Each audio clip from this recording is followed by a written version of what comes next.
Hello, Dirk. It's Linda, and this is my application journal.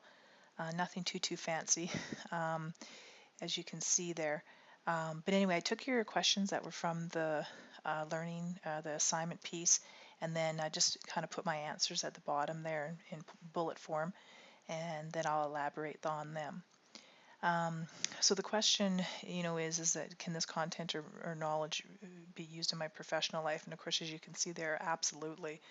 Um, One of the things that education, and I'm sure you're aware, is that they're heading into um, more of a research methodology practice.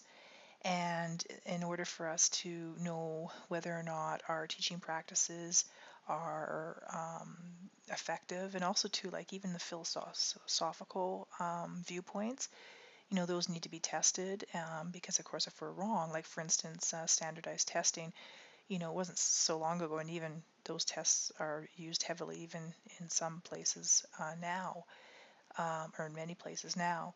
Um, Testing has been found to have some major disadvantages to it, psychologically, and whether or not the results are even accurate in terms of being able to, force those students, under, quite harsh and stressful, situations, environments, in order to see if that will even generate a score or a number that is reflective of their learning.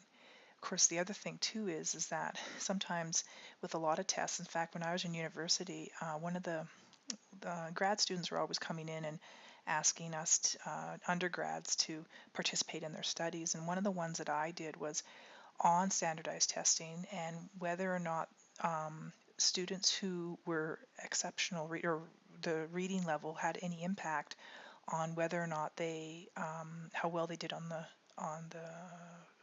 exam. And so, as it turns out, I actually found out how I did at the end, but it was some microbiology, it was some science test that I took, and what ended up happened, I ended up getting like 44% or something, and I didn't have a clue on what half of those things were. But the way they structured it it was the readability, but also too, of course, it was a second piece to that was I a good test taker? And I did find out the results, and they did say that that has a huge impact on how well students are going to do. So then that begs the question, of course, so is the content actually being tested, or is it, other factors? And so that's why, standardized testing, if more studies were done on its effectiveness and its use and the ramifications of that, I think that we'd be really shocked. Um, the other piece that I put there is teaching methodologies. I think that teachers should be constantly reflecting on their practice and see if there's better ways of doing things. I am very good at that, and I take pride in that, and I try to model that for my colleagues. They're slow to buy in, but but it's a process, I guess, and hopefully they'll jump on board soon enough. Um, One thing that I found is with the second bullet that I have there is professional reading. We don't do near enough of it, and I understand why, because of course our colleagues, myself included, like you really have to make time for that. Especially when I have a semester without a prep, it's really hard. Because you just get bogged down. You just kind of put your head down, and you're going, 4 classes with no prep, and trying to get through the marking and get the kids through, and prep for those classes as well. But when you do get a chance to engage in some professional reading, the idea that what you have read you share. But I definitely, and that's great. But the problem is what happens if you're sharing bad information?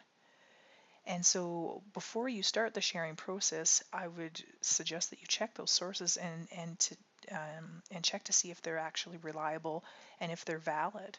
And of course, there will be a constant debate about this because, of course, some of the studies, do have some flaws to them, and they come from a different perspective. And of course, some of the studies, depending on, like, I think of, this may not be the best example, but in terms of education, but it is a good example in terms of, checking your sources. Like drug companies, they'll do studies, but if the whole idea is to create a drug so that they could sell it, well, they're going to obviously sway the results so that they can get that passed by, the FDA or whatever that government control center is called. Um, but yeah, you definitely want to be checking on those things, and know what you're reading too. Like, is it a quantitative or is it a qualitative research study that you're reading? And what are the flaw designs, and what are the advantages and disadvantages of each of those? Especially, like, I think of the call quantitative, like if you're talking T-scores and Z-scores and stuff, and you don't know what those mean, that's pretty hard to interpret something if you haven't been exposed to that sort of knowledge.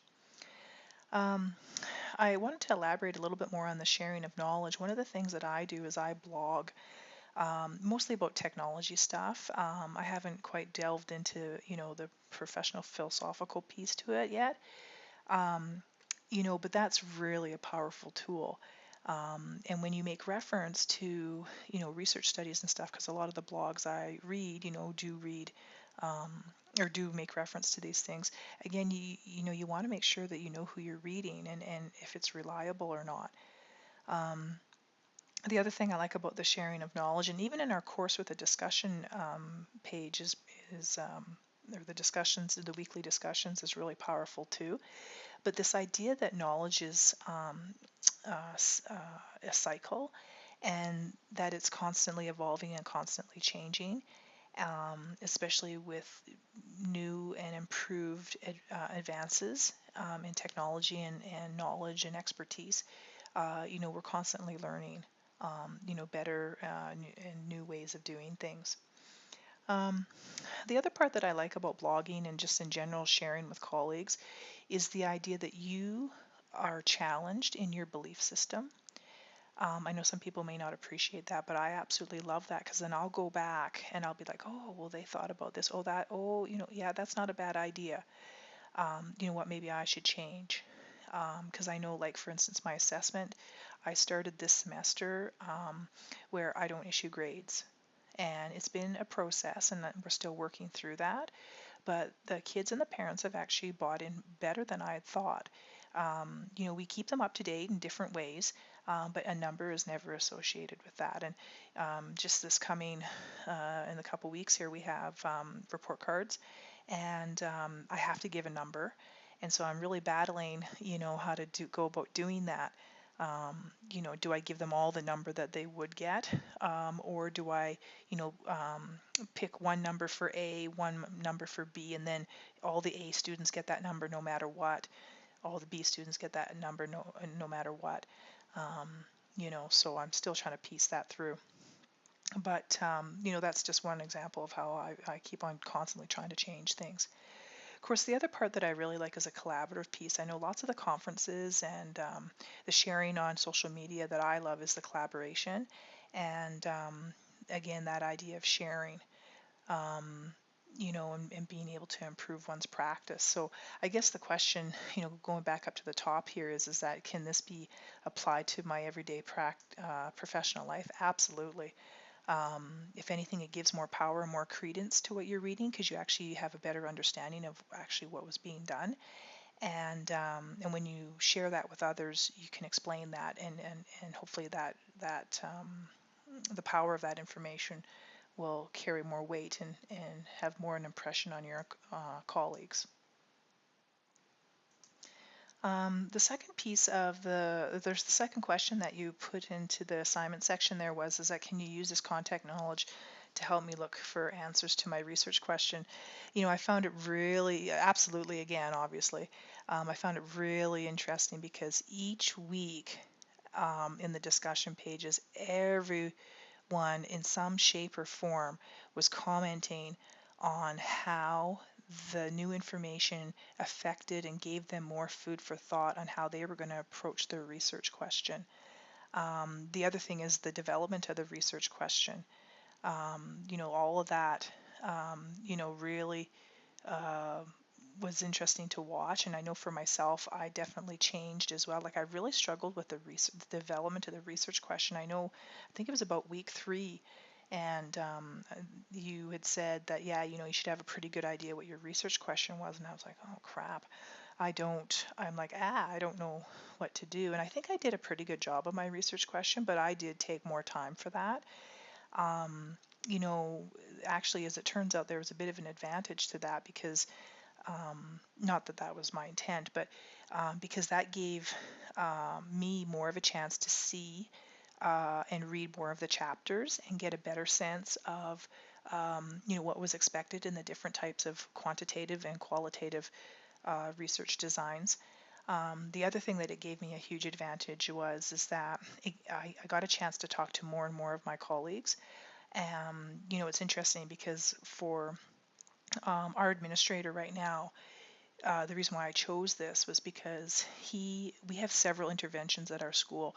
One is, a connections block which is like a tutorial block that's built into the actual school day, and that happens once a week. And then, of course, 4 times a week, we have a study block time, which is another additional 20 minutes or so that's attached to the third period of the day. And then, of course, we have the AI, which is a homework club idea. And of course, each one of those has different uh, ways that we've approached it. And with the AI part, I chose that one because that seemed to be the biggest bone of contention among staff. And it was really cool to be able to talk to my colleagues and to get their sense of it. And I've mentioned many times already that the power of they wanted to have a voice and they wanted to be able to say. And so when they heard that I was doing this, they were wondering, that came up quite a bit, whether or not the information was going to go back to our administrator. And I said, well, it kind of depends. Like I didn't know at the time if I was going to have enough time, and as it turned out, I didn't. But you know, I did share some of the processes and the information that I got, and it definitely started a conversation. Just to finish off my original thought, our administrator, these interventions have been in place for 4 or 5 years now, and what he wanted to do is to revisit them to see if there was ways to improve them, to see what was working, what was not. So it was kind of I piggybacked on that idea, but I definitely wanted to take it from a perspective from teachers, because definitely one of the things that has come up is the tracking. Teachers are, especially now because we have a no zero policy, that interestingly enough, our union has said they won the grievance on that. So teachers are able to give zeros in our school district, but if they feel that it's warranted. But it has changed. Our administrator, I guess, in one way, he may have lost the war, but the battle he's actually kind of won, because lots of teachers have put in, because they didn't do this before, have put in more interventions, more opportunities for students to get work done, because of course the ultimate goal is for these kids to do the work. It's just too easy. Like some kids will even say, oh, well, can I just take a zero? They're just willing to do that. And of course, you don't want that. The whole idea is that it's the learning part. It's not about a number. It's not about just getting to 50.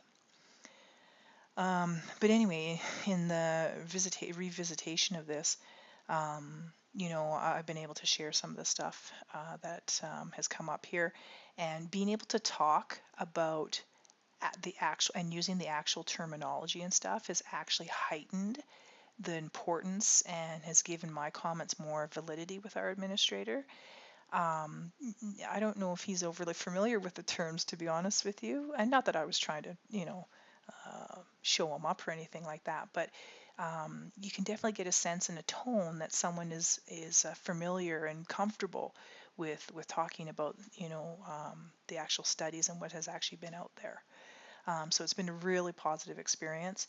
And the assignment, I'll just make a final comment on the assignment. The assignment was very well designed, you know, because I've mentioned that, I've had a psychology, or I have taken, course credits, a fair number of them in psychology. And of course, reading through the research studies and that sort of thing on human behavior, and that I'm very familiar with. And of course, knowing the different types of studies and that sort of thing, I had a fairly good grip on it. The textbook did, of course, add many other things, but for the most part, I was fairly comfortable. Um, but the assignment went that next level in terms of not just being able to know what you were reading and reading other people's work, but to actually take it to that next step and actually design your own and know the thought process that's necessary in order to really get a quality research study design prepared. So that you can really get the results that you're looking for. And a lot of it, again, it goes back to that reflection and that um, that really putting some thought into what you're doing. It actually has given me, I might do this. I haven't decided yet, but I am going to be doing my master's. I'm not going to do the project one for sure. I'm going to do the sorry, I'm not going to do the course-based one. I'm going to be doing the project, or based on this course, I might even try the thesis one, just because it's not as scary as at first.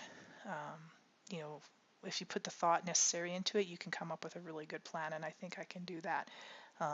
Time just might be a factor. Teaching full time and doing masters is a bit challenging, so I don't know if we'll get that far. But I'm definitely thinking about it now after taking this course. So I'm glad I actually have taken it early on. Anyway, those are my reflections on the course and the specific parts. I definitely hope this is what you were looking for. And I guess we'll leave it at that. Okay, thank you, Dirk.